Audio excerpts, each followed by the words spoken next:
Jadi dalam DAP ni Wabi, saya nak faham, saya dah tanya itu dengan terdahulu Anthony. Howard Lee. Howard. Kenapa DAP ni asyik-asyik nak melayan wanita Melayu yang cantik-cantik ya? Jadi saya nak tanya ni Wabi. Saya rasa Adakah secara kebetulan ke atau memang itu tujuan sebenarnya DAP? kecantikan ini saya rasa terpulang kepada individu. Bagaimana kita nak menilai kecantikan. Bagi saya, semua wanita cantik. Oh, wanita cantik. Semua cantik. Kebetulan sahaja yang diberi peluang untuk bertanding, yang datang nak join DAP, ramai golongan muda. Terutamanya selepas Diana Sofia diangkat sebagai calon, kita ada penglibatan ataupun pendaftaran baru, ahli baru, orang muda.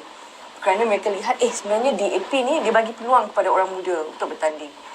Jadi saya rasa sekarang ini sudah ada lebih lagi ramai wanita ataupun orang muda masuk politik DAP. Jadi bagaimana dengan undi 18 tahun yang Kerajaan Perikatan Nasional tak mau laksanakan ni? Adakah kerana bimbang dengan sentimen wanita muda pro DAP ni? Sebenarnya bukan sahaja undi 18 mereka tak nak buat, parlimen pun tak nak bersidang. Banyak perkara kerajaan ni tak nak buat.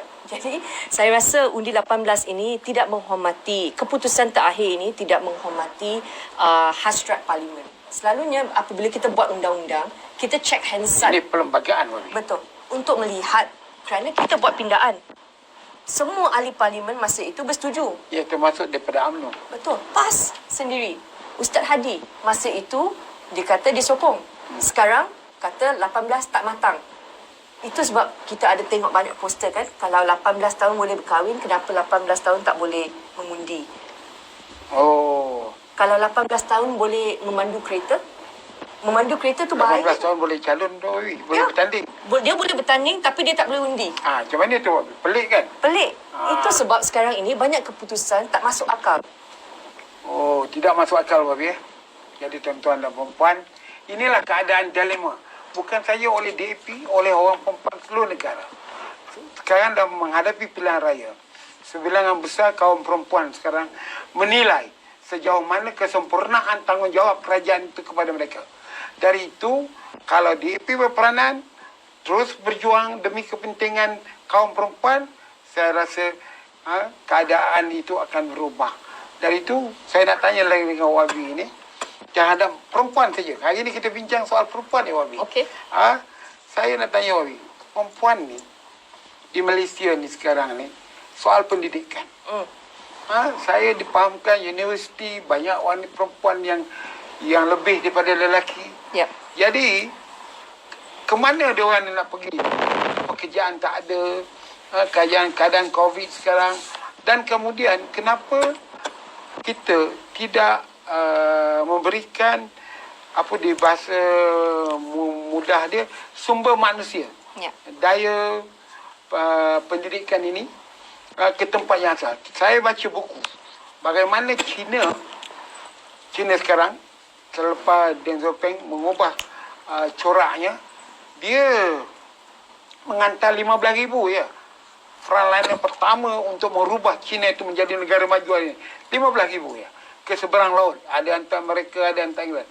Balik, semuanya dia bagi pekerjaan, tetapi apa yang dia tahu? Kalau dia belajar jurutera, dia jadi jurutera lah. Kalau dia belajar design, pergi kerja dia. Jadi kita di Malaysia sekarang, beribu-ribu mahasiswa-mahasiswi yang dibazirkan kelulusan mereka itu. Jadi pada pandangan DAP lah Wabi, apakah khasnya kaum perempuan ni yang patut kerajaan lakukan sekarang ni? Yang paling penting sekarang kalau kita lihat akses kepada pendidikan, Datuk, di universiti semua kebanyakan golongan pelajar wanita. Okay? Tetapi ada faktor-faktor bila mereka keluar bekerja, mereka tak dapat satu persekitaran tempat kerja yang sesuai untuk mereka. Mereka rasa kurang selamat. Sekarang ini isu gangguan seksual banyak diperbincangkan dalam media sosial. Dan bila kita lakukan kajian satu minggu, kita buat 28,000 peserta online. Mereka memberikan feedback maklum balas kepada kita. Dan kita lihat gangguan seksual di tempat kerja serius ataupun di institusi pendidikan. Dalam golongan 28,000 responden, okey, 18,000 kata mereka pernah diganggu. Di mana? Satu, tempat awam. Yang keduanya, atas talian. Ketiga, institusi pendidikan 37%. Di institusi pendidikan kita, gangguan seksual berlaku. Dan yang keempat, tempat kerja. Jadi kalau kita lihat ini, persekitaran ini, kalau persekitaran itu tidak selamat untuk mereka, bagaimana mereka nak bekerja? Okey, itu sebab kita sekarang menggesa kerajaan kena cepatkan pembentangan bil untuk gangguan seksual. Undang-undang seksual. Undang-undang. Okey, gangguan seksual. Dan kalau kita lihat, kebanyakan golongan tertinggi responden untuk kes gangguan seksual, 11,000 daripada 18,000 responden, golongan pelajar college dan universiti. Yang keduanya, kerajaan. Tenaga kerja, pekerja kerajaan. Okey, itu sebab masa kita mula masuk, kita ada kes gangguan seksual Hospital Sungai Buloh. Datuk ingat tak? Ya. Kes besar tu doktor yang melibatkan mangsa ramai lagi doktor-doktor muda junior. Saya pun terkejut bila kita buat mesyuarat bersama Menteri Kesihatan, Dr. Zul masa itu, kita ada task force untuk mendengar. Kita rasa sebenarnya perkara ini sudah lama berlaku, tapi tak ada orang pandang serius aduan mereka kerana orang tak percaya, tak ada bukti. Okey, itu sebab kita gesa rang undang-undang gangguan seksual cepat-cepat laksanakan. Satu, faktor persekitaran tempat kerja itu mesti kondusif untuk mereka. Yang keduanya, seperti yang saya telah cakap, infrastruktur sokongan untuk membantu mereka terus bekerja. Penjagaan kanak-kanak. Satu lagi, flexi working hours. Tahun 2019, Putrajaya telah laksanakan flexi working hours. Bermaksud, mereka kalau nak, boleh datang awal 7.30, bukan 8.30, 7.30, dan boleh balik 4.30. Bila balik, dia boleh memasak untuk keluarga. Dia ada masa lah. Kalau balik pukul 5, memang traffic jam. 1 jam kita bazir atas jalan raya. Okay, jadi kita ada flexi working hours ini, saya rasa bagus untuk bantu golongan wanita yang perlu menjaga keluarga dan mereka boleh terus bekerja. Yang ketiganya adalah work from home. Work from home, kalau tak ada COVID, memang tak ada majikan yang nak benarkan pekerja mereka work from home. Kerana COVID ini, sekarang lebih ramai lagi orang rasa, sebenarnya kerja saya boleh work from home.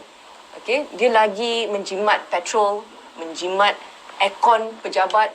Jadi saya rasa ini adalah persekitaran baru, environment baru untuk kita semua bantu bagaimana kita nak kekalkan golongan wanita dalam sektor pekerjaan. Wabi, masalah akta ataupun bil gangguan seksual, kan sudah ada akta itu? Tak ada. Belum ada lagi? Dalam Penal Code ada. Oh, dia tak ada satu akta yang khusus? Tak ada. Cuma kalau kita dalam Penal Code, okay, Penal Code itu burden of proof, okay, perlukan bukti itu, standard itu terlalu tinggi. Kadang-kadang gangguan seksual ini dilakukan oleh orang yang berkuasa, bos. Okay, bila bos panggil masuk bilik, kita tak bersedia dengan handphone, kita nak rekod, kita terkejut. So kebanyakan mangsa ini dia tak ada bukti dan dia takut. Kalau mangsa itu telah berkahwin, dia lagi takut kerana orang itu akan kata, mana bukti? Mana bukti? Okay, so ramai yang tak berani laporkan. Jadi saya boleh merangkumkan antara manifesto yang akan ditulis oleh Pakatan Harapan, kalau DAP dalam Pakatan Harapan, ialah akan mensegerakan akta gangguan seksual. Jika ini tidak dibawa oleh Perikatan Nasional, saya rasa kaum perempuan akan memilih Pakatan Harapan kerana yang di situ ada kepentingan dia. Jadi adakah itu akan menjadi manifesto yang akan datang? Sebenarnya tak payah manifesto pun, Datuk. Dalam parlimen, sidang parlimen yang lepas, hampir setiap yang bahas isu Kementerian Wanita, bangkitkan isu kes gangguan seksual. Kerana telah dijanjikan banyak kali rang undang-undang itu akan dibawa. Dan saya nak betulkan satu persepsi bahawa untuk kes gangguan seksual ini, dia ada juga golongan lelaki yang terkesan dengan gangguan seksual. Jadi mangsa bukan saja wanita, lelaki pun ada. Ada juga orang perempuan yang buat gangguan seksual. Betul. Dan kalau lelaki adalah mangsa, dia lagi takut untuk laporkan kerana dia takut kawan-kawan dia ketawakan. Macam mana lelaki boleh jadi mangsa gangguan seksual? Jadi stigma untuk lelaki lebih kuat kalau mereka jadi mangsa. Jadi itu sebab kita perlukan kesedaran. Kesedaran untuk pastikan. Kesedaran itu adalah penting. Jadi tuan-tuan dan perempuan, kita bercakap soal wanita ni, dia terlalu luas untuk dibincangkan. Jadi pada malam ini kita bincang dari sudut pandang DAP terhadap pembelaannya kepada kaum wanita. Kita telah mendengar tadi banyak hujah-hujahnya. Seterusnya saya nak tanya lagi dengan ni. Baru ni keluar semalam kemarin 200 kanak-kanak menggunakan kad surat beranak palsu. Jadi pengalaman YB selaku Timbalan Menteri Pembangunan Wanita dan Keluarga, apa nak jadi pada budak-budak yang 200 orang ini? Kerana budak-budak itu, kanak-kanak bayi ini yang kononnya sekarang berumur 12 tahun dengan 16 tahun tidak lagi tidak bersalah dalam perkara ini. Saya rasa statistik ni lebih tinggi daripada yang dilaporkan 200. Kita ada banyak kes yang datang pejabat ahli parlimen. Ahli wakil rakyat DAP saja, kita ada database kita yang kita ketengahkan kepada Menteri Dalam Negeri masa zaman Tan Sri Muhyiddin jadi Menteri Dalam Negeri. Ahli DAP, wakil rakyat, kita pergi jumpa dengan Tan Sri Muhyiddin. Ramai-ramai, ya. Yes, kita ada dalam database kita 400 kes. Sebenarnya ada banyak lagi kes. Setiap ahli parlimen ada kes-kes seperti ini. Di mana mungkin kita ada sindiket, tapi kanak-kanak ini masa itu dia bayi, dia tak tahu. Dia boleh pergi sekolah. Tiba-tiba bila dia nak keluarkan IC sekarang, dia pergi JPN kata kenapa muka anak dengan muka bapa dan ibu berbeza. Masa itu dia buat siasatan, okey, saya batalkan sijil beranak, tak boleh keluarkan IC. Tiba-tiba kanak-kanak itu daripada jadi warga negara Malaysia, tiba-tiba tak ada status. Kesian ramai daripada mereka. Saya difahamkan bukan saja orang Cina, orang Melayu pun ada. Banyak, Datuk. Saya baru kes minggu lepas ataupun 2 minggu yang lepas datang. Kanak-kanak OKU sekarang ini bila dia dibesarkan di Malaysia, tiba-tiba hilang kewarganegaraan. Bayangkan mereka nak boleh pergi mana? OKU. Okey, jadi saya rasa untuk Kementerian Dalam Negeri ini kita perlu polisi yang lebih mementingkan kanak-kanak. Yang mangsa ini adalah kanak-kanak. Ya. Kesian banyak kes seperti itu. Itu dia kata rujuk pada JKM jadikan anak angkat pula. Jadi belum pasti dapat. Betul. Ini masalah dia. Itu sebab kita ada cadangkan pembaharuan masa kita dekat kementerian, kita tulis surat. Datuk Seri Dr. Wan Azizah tulis surat kepada Menteri Dalam Negeri, kata ini adalah isu-isu yang kita kena ubah dalam KDN. Satu adalah isu pengangkatan. Okey. Sekarang ini kalau warga Malaysia angkat anak, okey, melalui mahkamah, ada perintah mahkamah. Tapi KDN tak boleh janjikan automatik dia boleh bagi kewarganegaraan kepada kanak-kanak tersebut. Tak masuk akal. Mahkamah sudah putuskan pengangkatan ini oleh warga Malaysia. Okey, itu sebab saya rasa itu personal human touch itu sangat penting dalam KD. Mangsa kanak-kanak. Banyak kes kanak-kanak. Tuan-tuan dan perempuan, kanak-kanak memang tidak berdosa. Dia dilahirkan dengan fitrah yang sempurna waktu dia dilahir. Kemudian ibu bapa dia yang memberikan pada orang lain, kemudian dia membesar, apabila umur 12 tahun baru tergencat, baru dia bukan anak asal, termasuklah dicek balik DNA dan sebagainya. Jadi untuk itu tuan-tuan dan perempuan, kesimpulan kita dah sampai ke akhirnya. Saya minta pada YB memberikan kesimpulan untuk membincangkan hal DAP peranannya membela kaum perempuan. Kalau YB, kesimpulannya. Kesimpulannya, saya rasa sudah sampai masa untuk negara kita melihat semula undang-undang yang menindas ataupun mendiskriminasi kaum wanita. Saya bagi satu contoh saja. Satu contoh saja yang paling utama adalah kuasa wanita itu untuk memberikan kewarganegaraan kepada anak. Okey. Saya bagi contoh, kalau datuk kahwin dengan wanita British. Ya. Okey. Dan isteri melahirkan anak di London. Ya. Anak datuk automatik warga Malaysia. Ya, bapa dia lelaki. Bapa dia. Kalau saya kahwin dengan warga British, perempuan, lelaki, ya. saya lahirkan anak saya di London. Saya kena mohon kepada KDN untuk bagi kewarganegaraan kepada anak saya. Okey? Yeah. Jadi, kenapa ada satu undang-undang yang mendiskriminasi warga lelaki Malaysia dan warga wanita Malaysia? Yeah. Tak adil. Kita dua-dua warga Malaysia. Saya setuju. Yang keduanya, kita selalu anggap undang-undang ini adalah untuk melindungi wanita dalam perkahwinan yang bahagia. Tapi realitinya, wanita yang telah berkahwin di luar negara, kalau dia bercerai dan dia nak dapatkan anak untuk tinggal bersama, dia nak balik ke Malaysia, dia tak ada custody, tak ada kewarganegaraan bagi anak dia. Okey?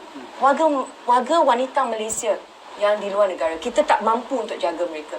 Banyak kes seperti ini. Jadi bila PKP berlaku, di mana sempadan negara kita semua tutup, wanita Malaysia yang hamil di luar negara, dia nak pulang cepat-cepat untuk lahirkan anak di Malaysia. Kalau dia lahirkan anak di luar negara, tak boleh bagi kewarganegaraan. Yeah. Dan bila sempadan tutup, mereka tak boleh balik.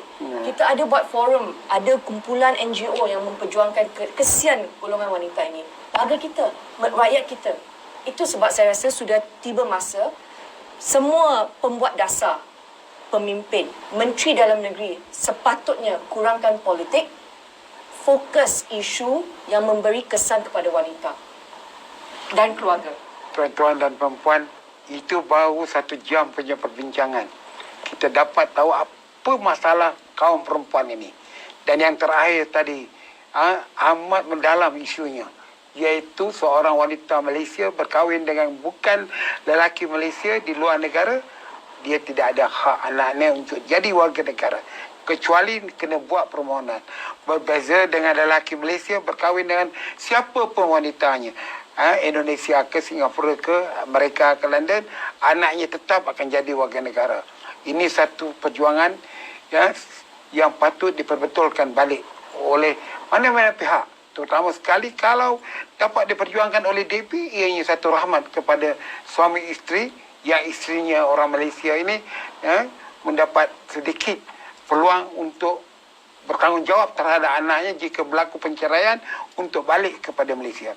Jadi untuk itu tuan-tuan dan perempuan, inilah dia